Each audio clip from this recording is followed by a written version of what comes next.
guys, it's Vanessa with Farm Girl Gardens and Market, and I wanted to do a quick market garden update. A few weeks back, I high intensity broadcast sowed these beets and cilantro. And so the beauty of sowing seeds this way is that if you need to get a lot of things started quick and it's temperature appropriate for you to direct sow outdoors, this is a great way to do that because everything can get sprouted and watered all in one area that's easier to maintain, and then you can go back and selectively prune out, or what I'm going to do, transplant and thin these out so that I can extend these crops all throughout the rest of the garden.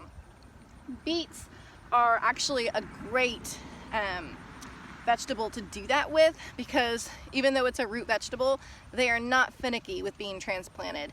And in fact, beets, one of the best ways to, in my opinion, to direct sow beets is to do it in this method, so you can get all of them out and ready and then go through and just with your, I just use my fingers, but you're just gonna pull out a little clump of them, and as you can see, they've got, you know, a pretty aggressive root structure already, and then you're just dividing them out.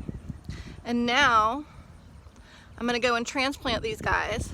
And you wanna make sure that when you're transplanting the beet, because this part is going to bulb out and become the flesh that's edible, you wanna go ahead and plant it all the way just to this little node where you see that line of division and it's a little bit lighter colored. Sorry, I'm not manicured, that's just not life right now. But this is how I go and get all of my beets sown quickly, and then selectively come out and thin them and move them elsewhere. If you are short on space, this is also a good thing to do, because once you've allocated your row that you're transplanting them into, beets can be eaten at any point in their life cycle, and so you would go and you would harvest every other beet to give that remaining beet space to bulb out. And so the ones that you harvest early on, you'll use those as a tender beet for your salads or to eat fresh, and then you're leaving the other ones to get big and bulb out in the ground for later on.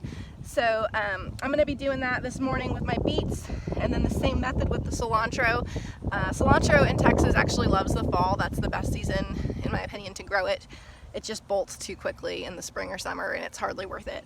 But all of these guys are happy and ready to be transplanted, so we're gonna get our beets and cilantro in the ground for the fall, and I hope that y'all are doing well and getting things ready to go in your fall and winter gardens. And until next time, bye y'all.